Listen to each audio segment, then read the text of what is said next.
They called it justice, but in the echoing stone halls of the Inquisition, justice screamed, a scream that was not of pain alone but of faith betrayed and humanity devoured by its own fear. This is the shadow. We speak of the Spanish Inquisition, an apparatus born not just from law but from the terrifying ambition to own a soul. It began in 1478, a royal mandate, blessed by the Church, a holy office to purify a fractured kingdom, not against invaders, but against their own neighbors. The conversos, the moriscos, those who dared to keep their truth secret. The goal was uniformity, a kingdom forged in one true faith, and any divergence was heresy, a wound that demanded cauterization. The inquisitors became the ultimate arbiters, their power absolute, their suspicion a sentence, their chamber a grave. The darkness they enforced was not the enemy was doubt, and the tools they used were meant to eliminate doubt by shattering the body. Imagine the silence before the arrest, the sudden knock, the disappearance, the world forgetting your name even while you lived. The psychological torment began long before the iron touched the skin. Years of imprisonment, isolation, the slow, creeping erosion of hope. Confession was not just desired, it was essential. To save the soul, the body had to be broken, a twisted logic of mercy. This wasn't battlefield cruelty. This was an intimate, prolonged terror, the deliberate application of agony in the name of God. We turn now to the instruments themselves, the dark masterpieces of medieval engineering, each one designed for a specific purpose: betrayal. First, the psychological pressure. The simple truth that you would confess anything to make the sound stop. The terror lay in their patience. They had all the time in the world. You had only the dwindling moments left in your flesh. But fear is not the whole story. The human capacity to endure, to resist, even in the face of oblivion, is its own dark miracle. The whispers in the street grew louder, yet no one dared look at the gates of the Holy Office. Silence was the price of survival. Every device had a name. Not a cold clinical name, but a moniker of dread. The instruments of faith's dark passion. The Inquisition's chamber was a stage, a solemn ritualistic performance where the script was confession and the audience was God. The power of a single whisper, naming a friend, a neighbor, a lover. The system thrived on the breaking of communal trust. Betrayal became policy. In this airless void of doubt, we find the first, most infamous mechanism of undoing, the rack, the master key to all secrets. The rack was a simplicity of dread, a frame, ropes and rollers, its geometry, a direct assault on the beautiful complexity of the human body. Strapped down, ankles and wrists secured, the Inquisitor's voice, calm and measured, asking the question you've already denied 100 times, and then the slow turn of the handle.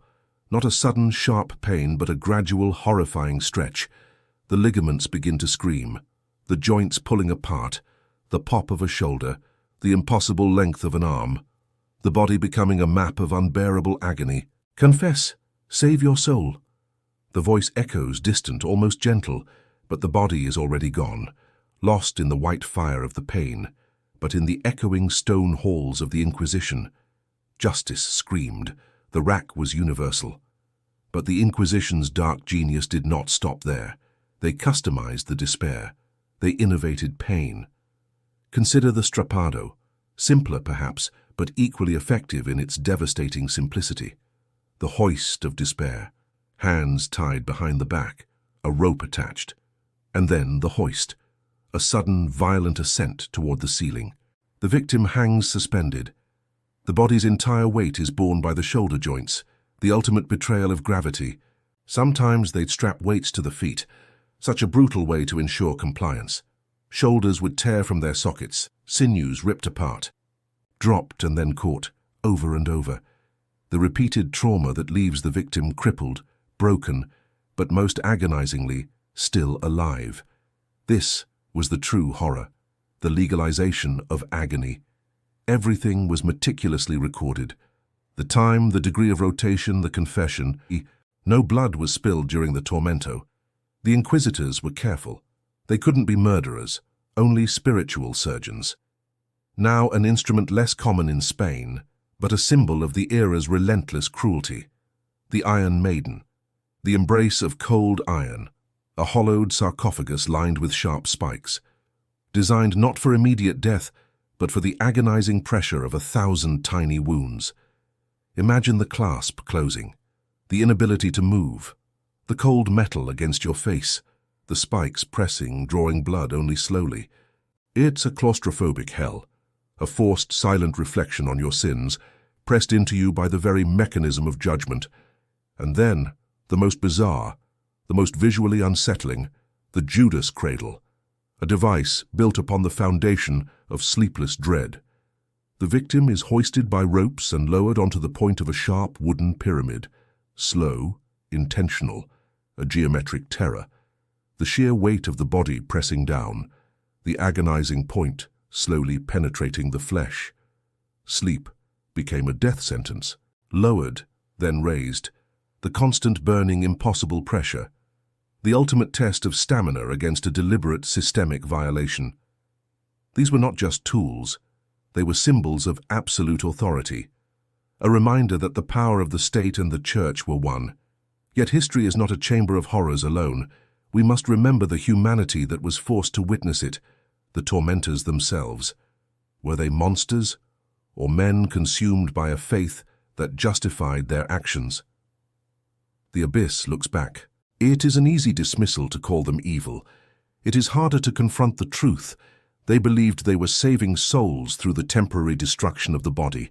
The confessions secured under duress were worthless. Yet, they were the evidence used to condemn countless to the auto da fe, the act of faith, the public ritual, the final spectacular display of the Inquisition's power over life and death.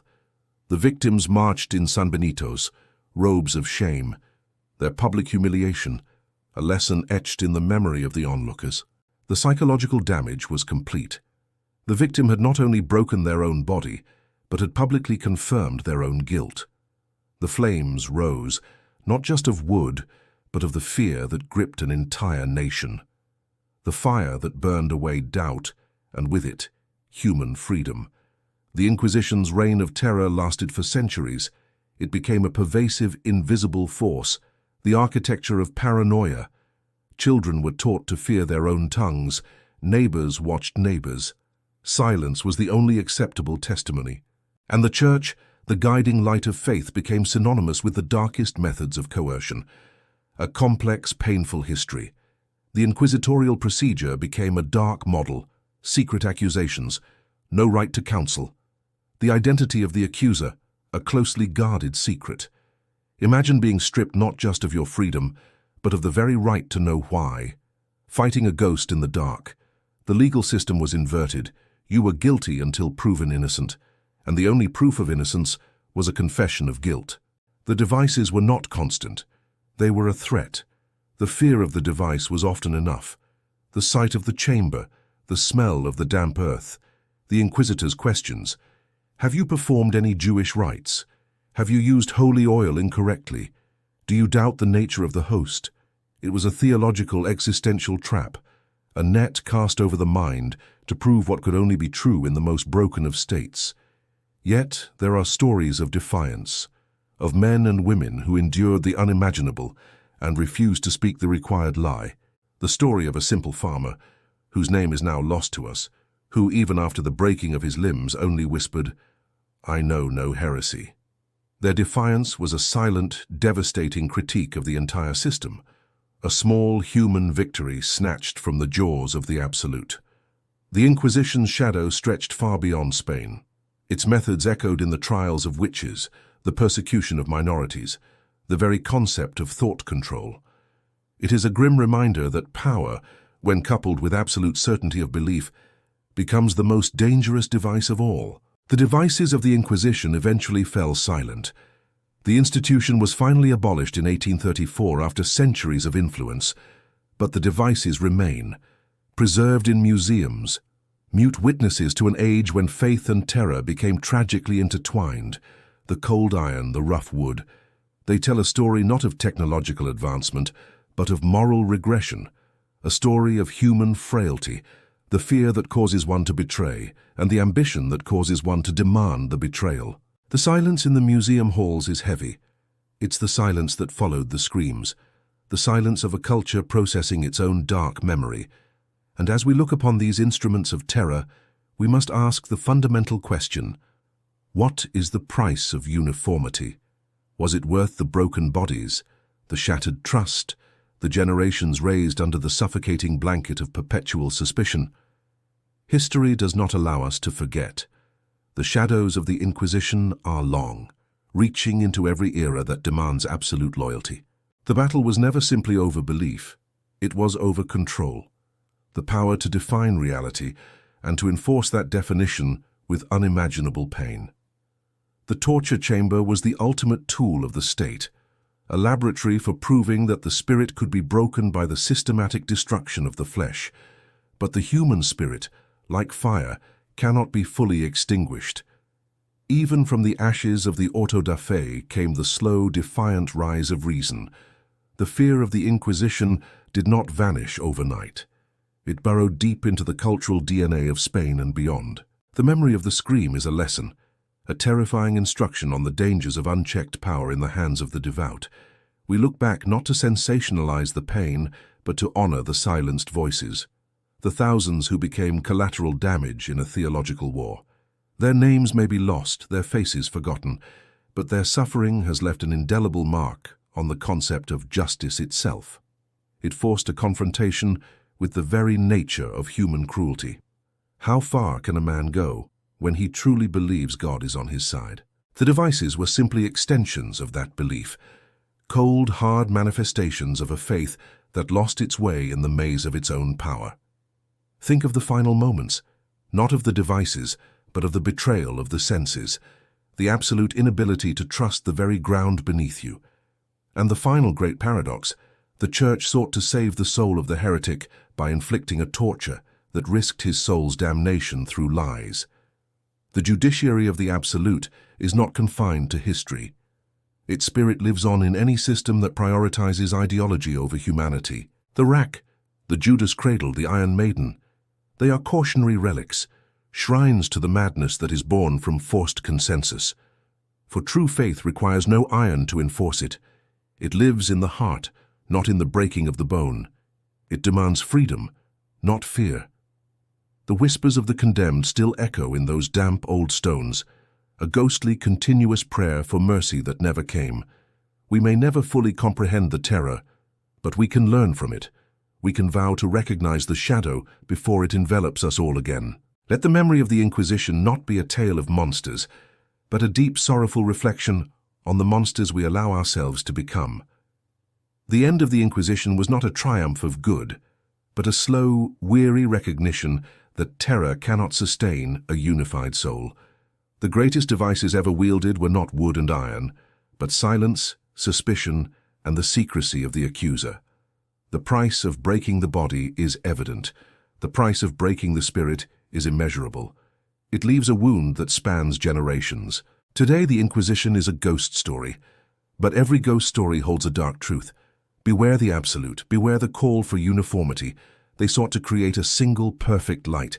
They succeeded only in casting one of history's most profound and chilling shadows. Look at the implements, feel the cold iron, listen to the echoes, and remember the price of allowing fear to be called faith. The Spanish Inquisition, a history built on pain, preserved by fear, and finally laid to rest by the slow, inevitable return of human compassion. Thanks for watching, and see you next time.